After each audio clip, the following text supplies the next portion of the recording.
ಬೇಕು ಯಾತಕ್ಕಾಗಿ ಹೋರಾಟ ಕೇಳಿರಿ ಕೇಳಿರಿ ಪತ್ರಕರ್ತರ ಗೋಳನ್ನು ಕೇಳಿರಿ. ಯಾರಪ್ಪ ಕೇಳರು? ದಯಮಾಡಿ ಕೇಳ್ತಾ ಇದ್ರೆ ಮಾಧ್ಯಮ ಮಿತ್ರರೇ, ನಮ್ಮ ಮನವಿ ಸ್ವೀಕರಿಸಕ್ಕೆ ಇವತ್ತು ಸಚಿವರಾದಂತ ಮುನಿಯಪ್ಪ ಸಾರು ನಮಗೆ ನಿಮಗೆಲ್ಲ ಆತ್ಮೀಯರು, ಬಡವರ ಬಂದ ಅಂತಾನೆ ಇವತ್ತು ರಾಜ್ಯದ ಖ್ಯಾತಿ. ಈ ಹಿಂದೆ 2 ವರ್ಷದಿಂದ ಮನವಿ ತಗೊಳಕ್ ಬಂದಿದ್ರು.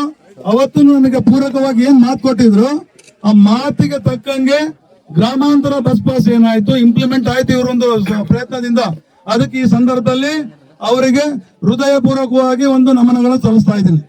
ಇದ್ರ ಜೊತೆಗೆ ಮತ್ತೊಂದು ಮನವಿ, ಬಹಳಷ್ಟು ಬೇಡಿಕೆಗಳಿದಾವೆ. ಪತ್ರಕರ್ತರ ರಕ್ಷಣಾ ಕಾಯ್ದೆ ಜಾರಿ ಆಗ್ಲೇಬೇಕು ಒಂದು. ಎರಡನೇದು, ಇವತ್ತು ಬಸ್ ಪಾಸ್ ಕೊಟ್ಟರು ಸಿದ್ದರಾಮಯ್ಯ ಸರ್ಕಾರ ಕೊಡದ ರೀತಿಯಲ್ಲಿ ಆ ರೀತಿ ಪರಿಸ್ಥಿತಿ ಆಗಿದೆ. ಅದು ಪೂಜೆಗೂ ಇಲ್ಲ ಉಣ್ಣಕ್ಕೂ ಇಲ್ಲ ರೀತಿಯಾಗಿ ಕಠಿಣ ಮಾನದಂಡ ಹಾಕಿದ್ದಾರೆ.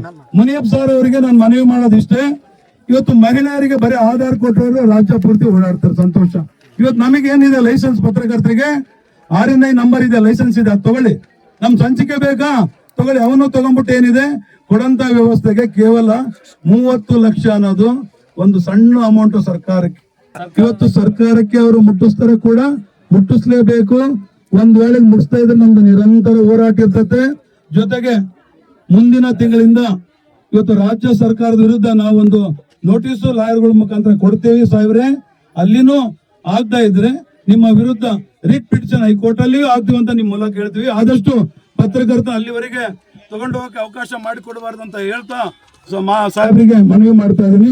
ಇದಕ್ಕೊಂದು ರಿಸೀವ್ ತಗೊಂಡು ಸಾಹೇಬ್ರು ಏನ್ ಹೇಳ್ತಾರೆ, ಸರ್ಕಾರಕ್ಕೆ ಏನ್ ಮಾಡ್ತಾರೆ ಅದಷ್ಟು ಓದಿಬಿಟ್ಟು ಮುಂದೆ ಅನ್ಸ್ಕೊಳ್ತಾರೆ. ಕಾರ್ಯನಿರತ ಪತ್ರಕರ್ತರ ಧ್ವನಿ ರಾಜ್ಯಾಧ್ಯಕ್ಷರು ಬಂಗ್ಲೆ ಮಲ್ಲಿಕಾರ್ಜುನ್ ಅವರು, ಕಾರ್ಯಾಧ್ಯಕ್ಷರು ಇರ್ಫಾನ್ ಎಸ್ ಬೆಳಗಿಯವರು, ಉಪಾಧ್ಯಕ್ಷರು ಬಸವರಾಜ ಶಿವಸಂಗಿ, SN ಪಾಟೀಲ್ ರವರು, ಕಾರ್ಯದರ್ಶಿಗಳು ಜಾನಸನ ಗೋಡೆ, M ಇಸಾಕ್, ಫಿರೋಜ್ ಖಾದ್ರಿ, ಖಜಾಂಚಿಗಳು ಮಂಜುಳಾ ಅವರು, ಮಾಧ್ಯಮ ಸಲಹೆಗಾರರು ಲಕ್ಷ್ಮಣರಾವ್, ಅಟಲ್ ಬೆಳಗಾಂಕರ್, ಕಾನೂನು ಸಲಹೆಗಾರರು ಹರೀಶ್ ಗಣಪತಿ ಮತ್ತು K ಯಡಿಗೌಡ, DK ದಾಸರವರು ಮತ್ತು ಕಾರ್ಯಕಾರಿ ಸಮಿತಿ ಸದಸ್ಯರು ಮತ್ತು ಪತ್ರಕರ್ತ ಎಲ್ಲ ಬಂಧುಗಳು, ನಿಮ್ಮ ನೋವನ್ನು ಆಲಿಸಿದ್ದೇನೆ.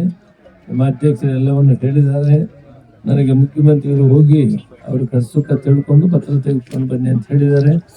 ಈ ಪತ್ರವನ್ನು ತೆಗೆದುಕೊಳ್ಳೋದ್ರ ಜೊತೆಗೆ ನಿಮ್ಮ ಡಿಮಾಂಡ್ಸ್ ಅನ್ನು ನನ್ನ ಗಮನಕ್ಕೆ ತಂದಿದ್ದೇನೆ. ನಾನು ಇದನ್ನ ಪ್ರಾಮಾಣಿಕವಾಗಿ ಮುಖ್ಯಮಂತ್ರಿಗಳಿಗೆ ಬರೆಯೋದ್ರ ಜೊತೆಗೆ ನಿಮ್ಮ ಇಲಾಖೆ ಮಂತ್ರಿಗಳಿಗೂ ಕೂಡ ಬರೀತೀನಿ ಮತ್ತು ಮುಖ್ಯಮಂತ್ರಿಗಳ ಖುದ್ದು ನಾನೇ ಭೇಟಿಯಾಗಿ ನಿಮ್ಮ ಕಷ್ಟವನ್ನು ಮನವರಿಕೆ ಮಾಡಿ ನಿಮಗೆ ನ್ಯಾಯ ಕೊಡಿಸೋದಕ್ಕೆ ಪ್ರಾಮಾಣಿಕ ಪ್ರಯತ್ನ ಮಾಡ್ತೀನಿ.